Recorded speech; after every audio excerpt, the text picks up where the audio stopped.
नमस्कार बंधुरा आमी आबारो फिरे एसेছি आरो एकटी नतून पर्व निये। आजकेर এই पर्वे आमी कि निये आलोचना करब ता आपनारा सकलेई बुझे गेছেন। आमी आलोचना करब शत्रु निये एबं এই বিষয়ে श्रीकृष्ण कि বলেছেন এবং আমাদের কি উপদেশ দিয়েছেন তা নিয়েও বিস্তারিত আলোচনা করব আজকের পর্বে। শুরু করার আগে বলে রাখি বন্ধুরা, চ্যানেলে এরকম ভিডিও আরও দেওয়া রয়েছে, দেখে আসবেন এবং চ্যানেলটিকে অবশ্যই করে সাবস্ক্রাইব করবেন। চলুন আর দেরি না করে শুরু করা যাক। দেখুন বন্ধুরা, জীবন এক যুদ্ধক্ষেত্র।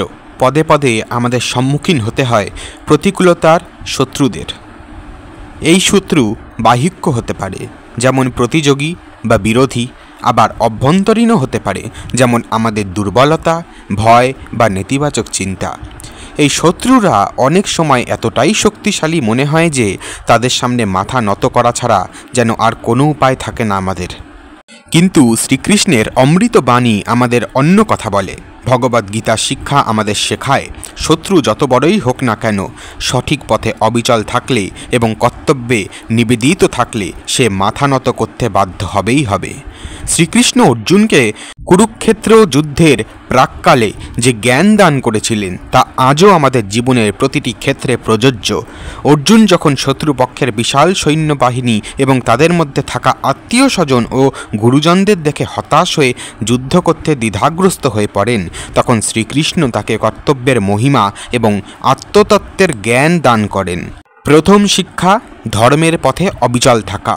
শ্রীকৃষ্ণ বলেন, ধর্মই জীবনের মূল ভিত্তি। যখন আমরা ধর্মের পথে চলি, ধর্ম অর্থাৎ ন্যায়ের পথে চলি, তখন আমাদের মনোবল অটুট থাকে। শত্রুর অন্যায় শক্তি হয়তো সাময়িকভাবে প্রবল মনে হতে পারে, কিন্তু ধর্মের আবেগ নিয়ম তাদের পতন অনিবার্য করে তোলে।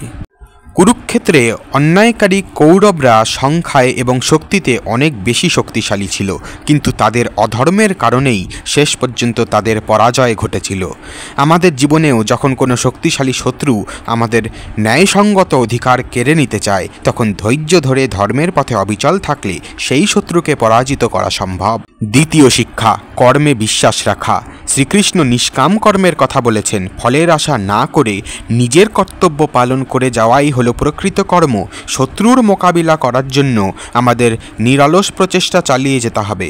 ভয় বা হতাশাকে প্রশ্রয় দিলে চলবে না। নিজের সামর্থ্যের ওপর বিশ্বাস রেখে সঠিক পরিকল্পনা করে কর্মে ঝাঁপিয়ে পড়তে হবে। আমাদের কর্মের মাধ্যমেই আমরা শত্রুর প্রতিরোধ ভেঙে দিতে সক্ষম হব।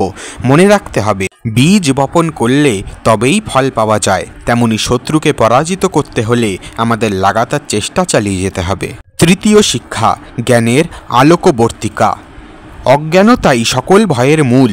যখন আমরা পরিস্থিতিকে সঠিকভাবে বুঝতে পারি, শত্রুর দুর্বলতা এবং নিজেদের শক্তি সম্পর্কে অবগত হই, তখন আমাদের মনে সাহস জন্মায়। শ্রীকৃষ্ণ অর্জুনকে আত্মতত্ত্বের জ্ঞান দান করে মোহমুক্ত করেছিলেন। আমাদের জীবনেও যখন কোনো শত্রু আমাদের ভীত করে তোলে, তখন আমাদের উচিত সেই পরিস্থিতি সম্পর্কে জ্ঞান অর্জন করা। শত্রুর কৌশল, তাদের উদ্দেশ্য এবং তাদের দুর্বল দিকগুলি ভালোভাবে জেনে নিলে তাদের মোকাবিলা করা অনেক সহজ হয়ে যায়। জ্ঞান আমাদের সঠিক পথ দেখায় এবং আত্মবিশ্বাস বাড়ায়। নিজেদের ওপর নিজেদের বিশ্বাসী যদি আমরা হারায় ফেলি, তবে কিন্তু চলবে না বন্ধুরা। আত্মবিশ্বাস আমাদের রাখতে হবে এবং গড়ে তুলতে হবে। একটা কথা মনে রাখবেন বন্ধুরা, সত্যের জয় অবশ্যম্ভাবী। তাই ভয় না পেয়ে নিজের কর্তব্যে অবিচল থেকে ন্যায়ের পথে লড়াই চালিয়ে যান। বিজয় আপনারই হবে।